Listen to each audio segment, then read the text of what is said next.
Assalamualaikum warahmatullahi wabarakatuh. Hai, selamat berjumpa kembali anak-anakku siswa kelas 8 dimanapun kalian berada. Bagaimana kabar kalian hari ini? Aku doakan semoga kalian senantiasa dalam kondisi sehat walafiat, jasmani dan rohani, sehingga siap untuk belajar dimanapun kalian berada. Seperti biasa anak-anakku, sebelum kalian menyaksikan tayangan ini lebih lanjut, bagi kalian yang belum klik tombol subscribe, silakan klik tombol subscribe. Dan bagi yang sudah, saya ucapkan terima kasih. Jangan lupa juga untuk klik tombol like agar Bapak terus termotivasi membuat video pembelajaran buat kalian semuanya. Nah, pada pertemuan yang lalu kita telah mempelajari peluang dari pendekatan teoretik dan empirik. Bapak berharap kalian masih memahami materi tersebut dengan baik sehingga siap dimanfaatkan di pertemuan-pertemuan selanjutnya.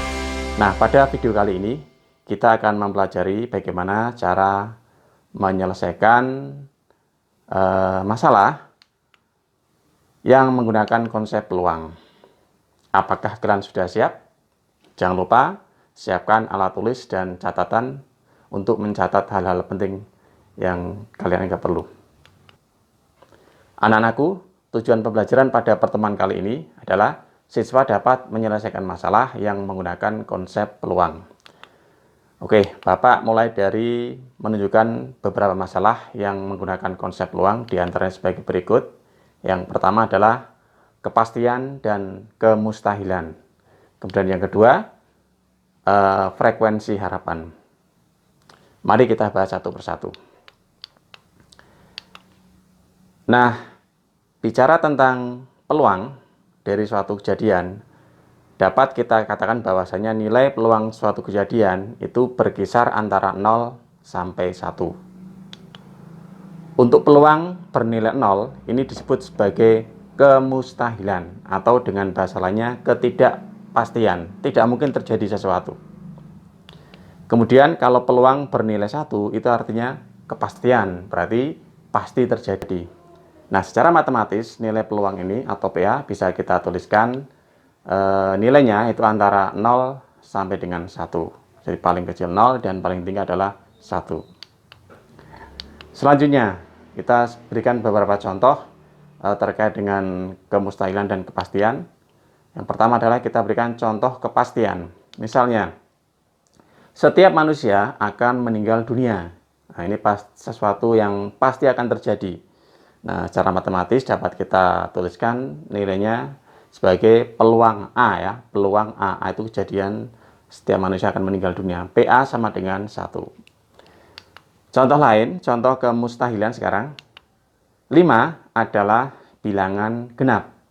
Nah, ini jelas ketidakpastian, tidak mungkin ya. Maka bisa kita tuliskan secara matematis sebagai PA atau peluang kejadian A, di mana kejadiannya adalah 5 adalah bilangan genap, itu bernilai 0. PA sama dengan 0. Nah, sekarang Bapak berikan contoh peluang. Misalkan kemungkinan timnas menang dalam suatu pertandingan 0,7. Nah, nilai ini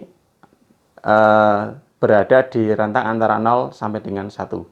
Nah, yang berada di antara rentang ini disebut sebagai peluang. Maka disebut sebagai atau dapat dinyatakan sebagai PA sama dengan 0,7. Mungkin mudah-mudahan bisa dipahami anak-anak ya. Ketika peluangnya bernilai 1, itu disebut sebagai kepastian. Ketika peluangnya bernilai 0, disebut kemustahilan. Dan ketika di antara 0 sampai 1, itu disebut sebagai peluang. Bisa dipahami ya? Oke, kita lanjutkan. Berikutnya masalah komplement peluang. Nah, seperti halnya himpunan, peluang ternyata juga memiliki komplement. Atau bisa kita pahami sebagai yang bukan peluang dari kejadian tersebut. Misalkan, jika PA itu merupakan peluang kejadian A, maka PA aksen atau di sumber lain menuliskan PA pangkat C atau komplement peluang, itu adalah komplement peluang dari kejadian A. Nah, hubungan dari PA ditambah PA komplement itu sama dengan 1. Ya, tidak bisa lebih dari 1, itu maksimal 1. Nah, dari persamaan ini dapat Bapak tulisan kembali PA komplement sama dengan 1 dikurangi PA. Atau peluang komplement kejadian A itu sebetulnya hasil pengurangan dari 1 atau selisih dari 1 dan peluang kejadian tersebut. Baik, sekarang Bapak berikan contoh komplemen peluang anak-anak. Misalkan ya, peluang hari ini turun hujan itu 0,65. Nah, tentukan peluang hari ini tidak turun hujan. Oke, Bapak nyatakan dulu, PA berarti 0,5. Peluang hari ini hujan ya, 0,5. Maka PA komplemen berapa? Maka PA komplemen sama dengan 1 dikurangi peluang A itu sendiri, yaitu 0,65. 1 dikurang 0,5, 1 dikurang 0,65 sama dengan 0,35. Apakah bisa dipahami? Baik, kita teruskan. Nah, yang kedua tadi adalah masalah yang berkaitan dengan konsep peluang adalah frekuensi harapan. Frekuensi harapan artinya banyaknya kejadian yang diharapkan muncul dalam suatu percobaan. Nah, ini percobaannya dilakukan lebih dari 1 kali, berkali-kali. Secara matematis, frekuensi harapan dapat dihitung menggunakan formula FA sama dengan N kali PA, di mana FA itu merupakan frekuensi harapan kejadian A, kemudian N banyaknya percobaan, dan PA adalah peluang muncul kejadian A. Oke, sekarang Bapak berikan contoh. Pada percobaan mengetos satu dadu sebanyak 100 kali, berapa kalikah diharapkan muncul mata dadu bilangan prima? Mari kita data. Ini percobaannya 100 kali ya anak-anak ya, berarti NS sama dengan 100. Kemudian ditanyakan frekuensi harapan muncul bilangan prima. Maka bisa kita tuliskan formulanya F bilangan prima sama dengan N kali P dari bilangan prima. Nah, di pertemuan yang lalu, kalian sudah belajar bagaimana caranya menghitung peluang suatu kejadian ya. Berapakah peluang muncul bilangan prima pada pengetosan satu dadu, masih ingat? Nah, satu dadu itu banyaknya anggota ruang sampel adalah 6.